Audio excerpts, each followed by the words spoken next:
Thank you very much indeed, Mark. There are numerous references to Timbuktu in the Korean version.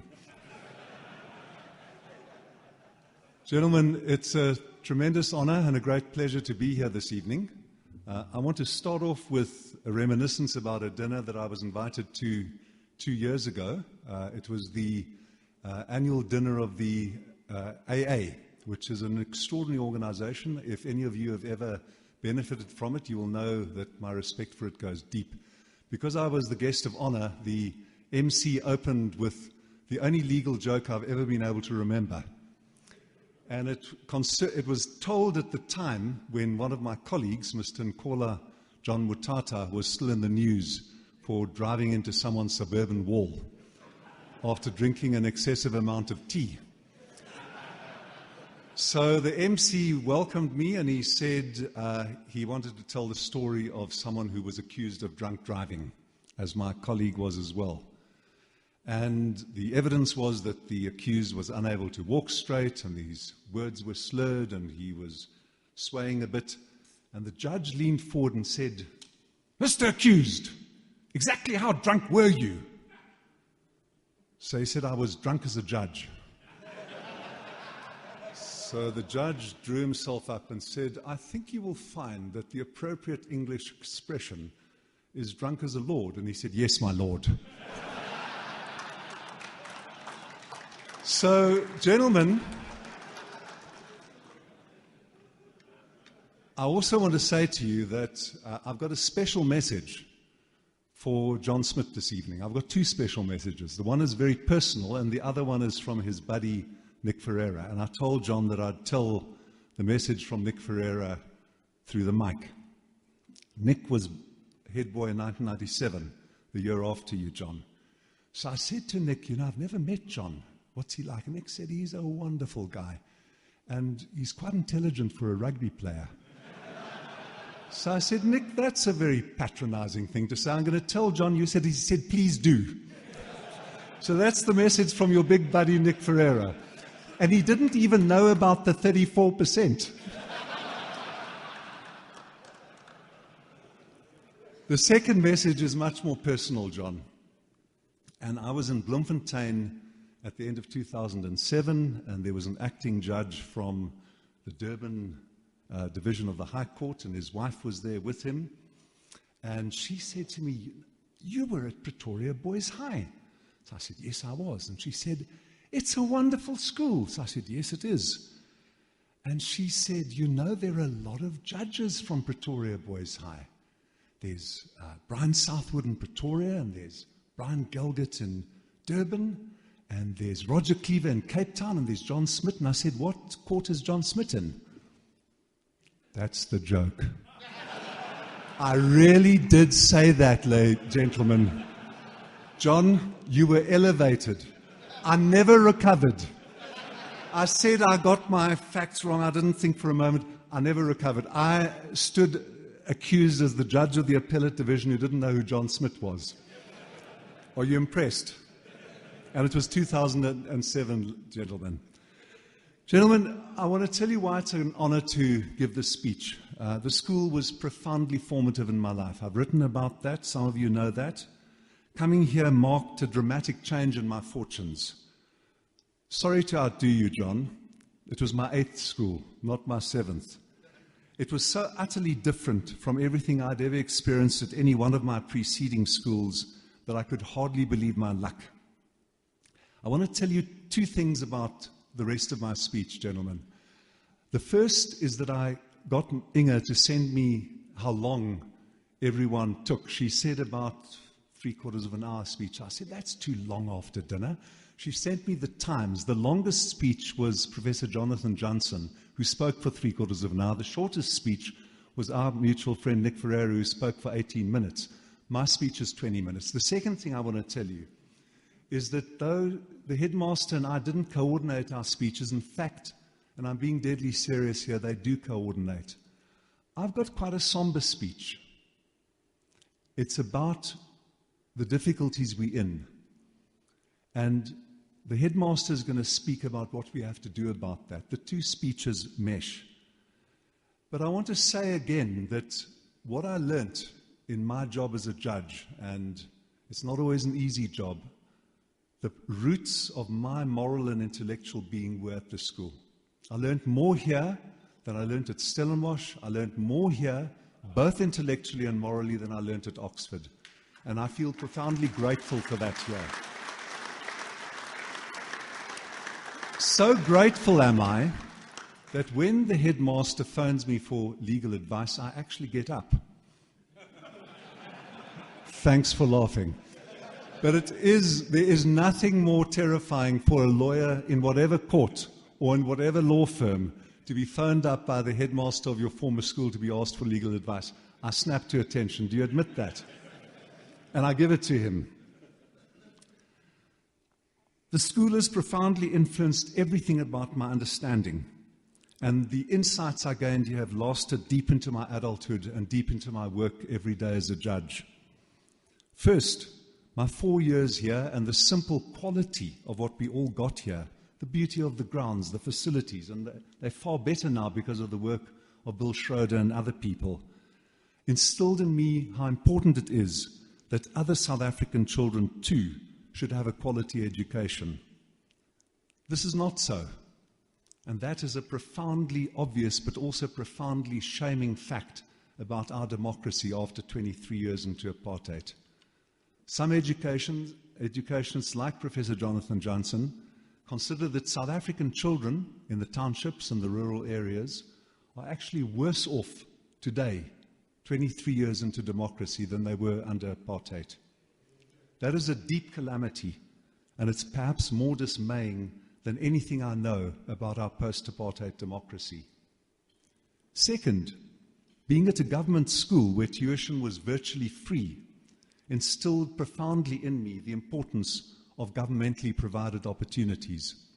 I might also say that in the book that was on sale here for the school funds earlier, I tell a story of how someone from the school fund would arrive very discreetly once a term at our flat in Sunnyside with some cash, and my school fees were remitted as well. And that was charity, and I believe in charity, and it affected my life profoundly, and I remain grateful for it. Government provided the facilities that afforded us a secondary education as good just about as any boy gets anywhere in the world. That is a remarkable fact. It's good and it's right that that is government provided. And the understanding of government's role in society is reflected also in our Bill of Rights, which said that government must provide the basic building blocks of a dignified life for everyone.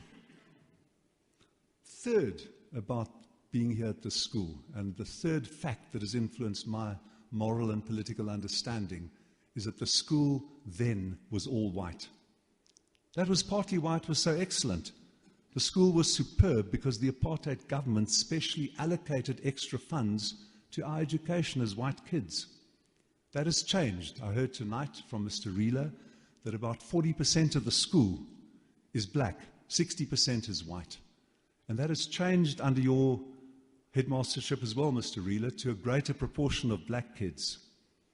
And the headmaster knows that I strongly support that shift. It is neither feasible nor is it right for this school to remain a racially distinctive island of privilege in a landscape where educational opportunities are grossly lacking.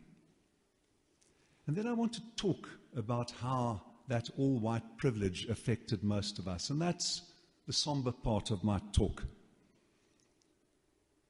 Racial privilege, specifically white racial privilege, is a contested subject in our country at the moment.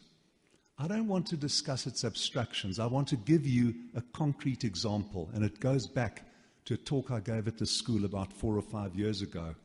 I was talking here to the debating society, I think, upstairs in the Master's Common Room, about human dignity and equality. And for some reason, we got onto the question of the word kafir. And I asked the boys, how many of you have heard the word kafir used of another human being?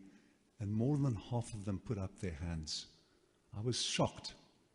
So I asked the black boys, how many of you have been called kafir? And more than half of them put up their hands. I really felt a sense of shock because I had not expected this. We are 20 years at that point into our democracy. A school where the first black boy in Mr. Ilsley's outstanding book of 2001 was 1982, the Venda ambassador's son in 1981. Thanks, Mark. Sorry? Excellent. Bodyguard. Well done. Pre-transitional, post-transitional duties. Mark. Every time I've spoken at a school comparable to ours, I've done the same experiment. And every time I've had the same results. The last time I did it was 5 weeks ago. It was Thursday, the 27th of April. And I was speaking in KZN to 4 schools. Schools like ourselves, 2 of them were private schools, and 2 of them were Model C schools, comparable in privilege and facilities to ours. On the 27th of April, a mass audience of kids was assembled to hear me in one of the gymnasiums of one of the schools in KZN, about 1,000, 1,200 kids. I asked them, how many of you have heard the word kafir used of another human being? And well over half of them put up their hands. I asked the black kids, how many of you have been called kafir? And they put their hands up. I feel a profound sense of shame about this, gentleman. Why should I, as a white person, feel shame that a black school child is subjected to scathing and humiliating racial taunt like kafir? We had a case last year about a customs official at the airport who called his boss a kafir to his face. And the wrangles about it went on endlessly, but it landed up before us. And the Chief Justice said, being called a kafir is the worst insult that can ever be visited upon an African person in South Africa. This is something that we all know. The last time I used the word kafir, Glyn Jones was there. It was in Mr. Digby's class in 1968 upstairs in this wing. I thought I was being clever because he asked who Portia was in The Merchant of Venice, and I said she was the kafir girl. I thought I was clever, and I still feel ashamed. Mr. Digby looked at me horrified. I remember using that because we knew even then at the school that kafir was profoundly unacceptable. And yet white people continue to use the word of other human beings to their face. White school children continue to do so. They say the word knowing that they are using the most insulting, demeaning, and hurtful word available to them. Why should I feel shame about this? It springs from a deep sense within myself, and I want to share it with you. And these aren't easy things for me to say at a dinner, a wonderful dinner where we appreciate each other, we appreciate what we gain, but I want to explore why I feel that shame. And I'm grateful to you for joining me in letting me explain. First, I share responsibility for the continuing impact of racism because in my lifetime I was its direct beneficiary in exactly the ways I've described to you. I would not have got into the school unless I was white. John, you would have stayed in Brakpan in a school comparable to what most South African kids get, and yet John and I both got into Pretoria Boys High School. I, at that point, in the 1967, because I was white. I would not have got into Stellenbosch, still one of the world's most beautiful and privileged universities, if I had not been white. I would have not got the Rhodes Scholarship to Oxford unless I had access to the all-white privileges of this beautiful school and that beautiful university. Every part of my career, up to today, as a 64-year-old Justice of South Africa's highest court, has been formed and shaped by the all-white privileges of my career. For each of us, every single one of us here, our racially privileged past is a gift that keeps on giving. And then secondly, I am of course making a broader point. It is true that the number of white people who are living in poverty has increased under apartheid. Some figures say that about 7% of whites are now living in informal settlements. It's a contested figure. I went onto the websites, I went onto Afrobarometer, checked out the figures. There are significant numbers of white people living in informal settlements. But the more important and more overwhelming fact is that we white people have done extremely well under democracy. Every fact and every figure we have show that overwhelmingly white people have prospered. That is certainly so because many of us work very hard. It's certainly so because we are determined to provide for our loved ones. Much of what we have earned. But not all of it. There are many millions more South Africans who also work very hard, harder than we do, but who do not have the benefit of our accumulated whites-only privileges. They don't have the chance to turn our historical privilege to good account. And the problem is this: many of us don't think our whiteness confers any benefit of us. We resent being told that it does, but it does. It continues to confer a benefit even on our children, even those children born years after apartheid. White privilege is a gigantic elephant in white people's conversation with ourselves. Everyone sees it except us. We rationalize it away. We tell ourselves we have earned every bit of what we have gained. And so much of that finds expression in bad attitudes. We think we are superior. We were born and taught this way. I grew up poor, really poor. I was in a children's home for 5 years before I came here. I was so ashamed about having been in a children's home that I didn't mention it until years later. But boy, was I glad that I wasn't black. That would have been even more shameful than being poor. So the affliction of racial superiority damaged all of us. That's what Desmond Tutu says, and he's right. We were all injured by apartheid, black and white. White culture, white music, white sport, white ways of doing things, white ways of laughing, of talking, of pronouncing, white ways of speaking, all superior.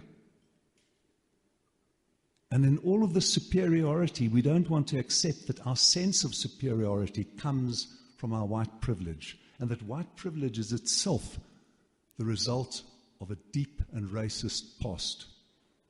We don't accept that our ways of speaking and thinking and laughing and of culture, the whiteness of our skin, have no inherent claim to superiority. Our ways, white ways, different but no better. This differentness, our differentness, deserves and enjoys protection under the Constitution. Everyone's does, whether it's on age or culture or gender or sex or sexual orientation, race, belief, religion. We all are protected equally by the Constitution. What does not deserve protection under the Constitution is our privilege, which is derived from our skin color and from the centuries of entitlement that it continues to represent. It is these attitudes that are still hurting today. They are still spreading poison. They're still damaging our national debate. It is these attitudes that cause black boys and girls on an autumn afternoon in KwaZulu-Natal 5 weeks ago, beautiful, promising, tender and hopeful young human beings, to put up their hands when I ask them if they have been called kafir. Gentlemen, it is unspeakable, not only because of the profound cruelty and deliberate sting of the insult. It is unspeakable because of the arrogance and superiority and ignorance and stupidity that make it possible for white people like us to use that word. And we, you and me, we are responsible for this. Young white children growing up in post-apartheid South Africa wouldn't call other children kafir unless they learnt it somewhere, and they learnt it from us. One of the teachers that afternoon at one of the most privileged schools in the country told me of the school's annual dance. The arrangement is that boys from neighboring schools are paired with girls from that school. It's a fair and sensible arrangement. But some parents withdraw their children from the dance. They don't want their daughters to be soiled and blemished by spending an evening of supervised, innocent fun, socializing in the company of a black boy. It really is time for this to end, not only because it is morally wrong. It is time for it to end because unless we take stock and change the attitudes and change the privilege from which they spring, we could all be swept away in the fires that we saw burning in Kolini 6 weeks ago. We are very good at seeing wrong. I include myself.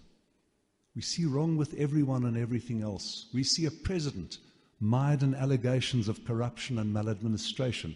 We see downgrading. We see institutional disintegration. We see systemic danger signals. We are great at pointing superior knowing figures at others, at government, at black people, at cronyism, and at ineptitude, at criminal corruption.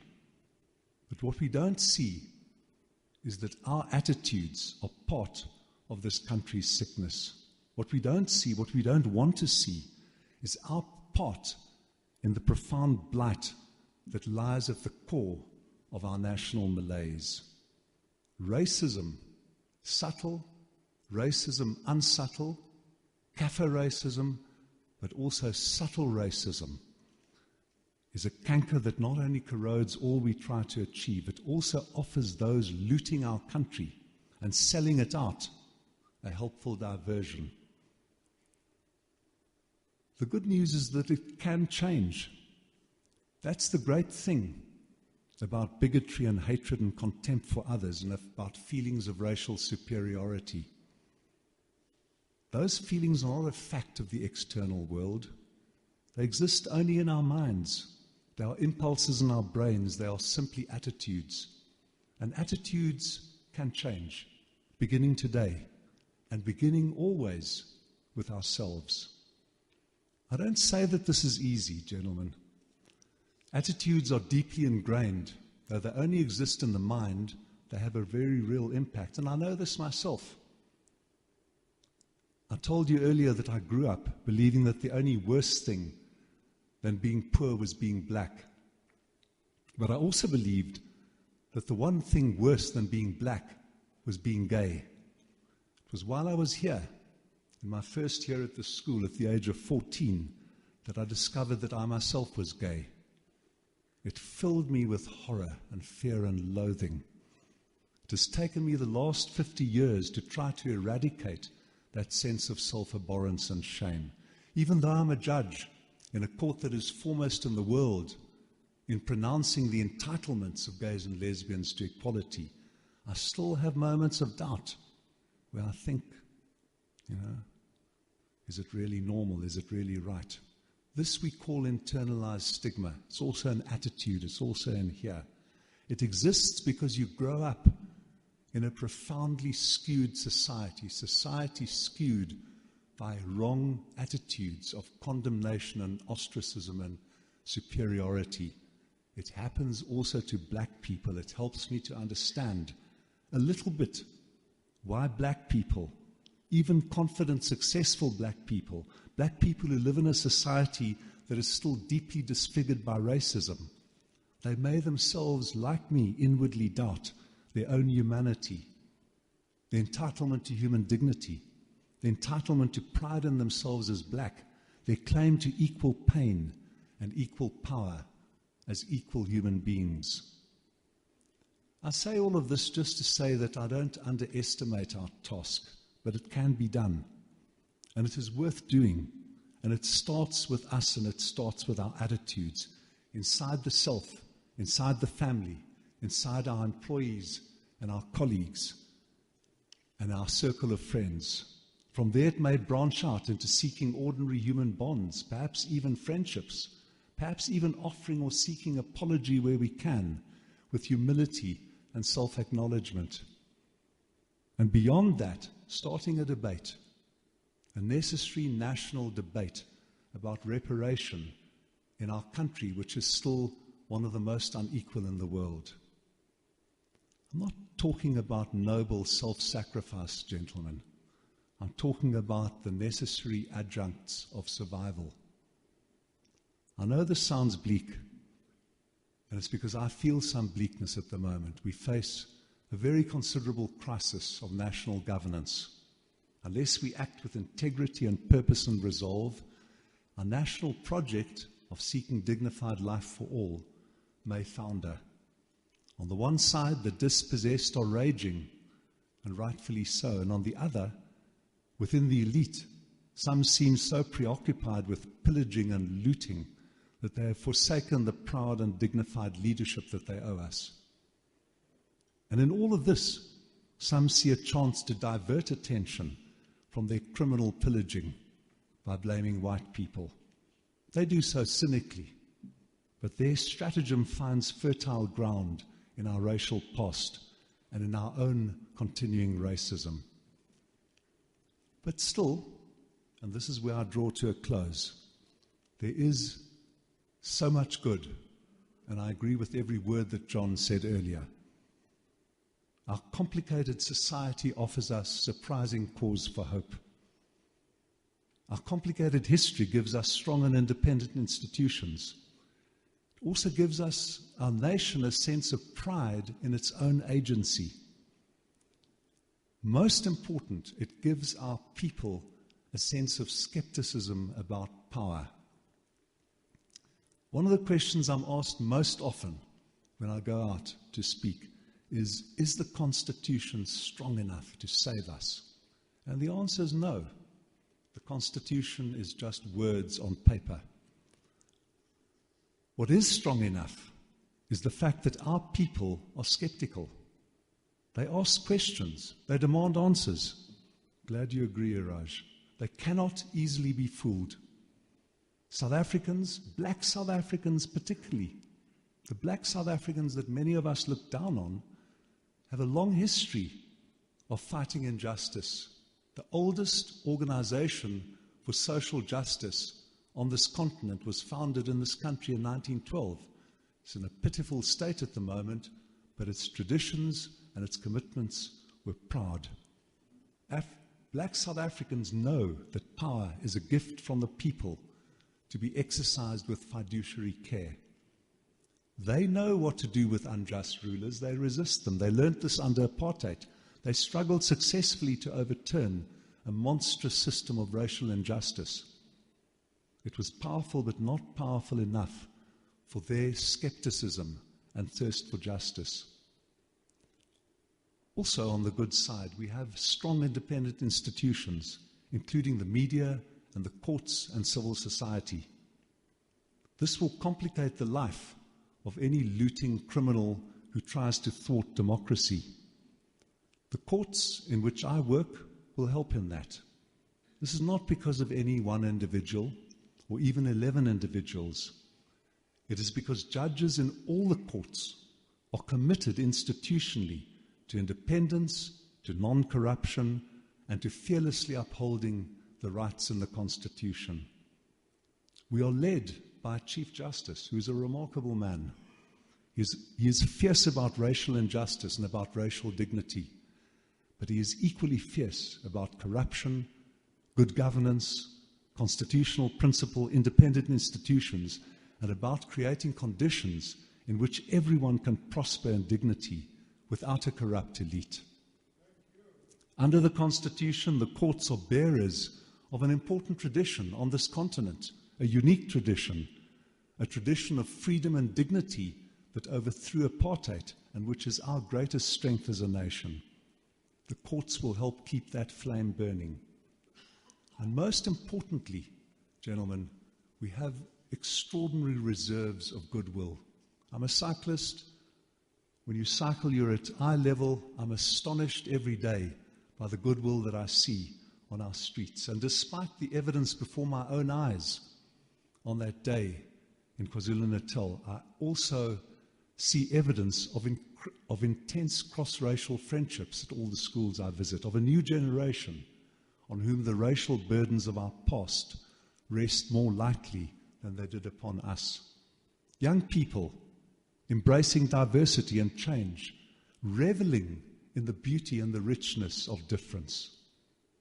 I see happy, hopeful young girls and boys who want a future without racism and a future also without corruption, a future under honest, clean government, a future that is theirs, but a future that is also ours. That's the most wonderful thing.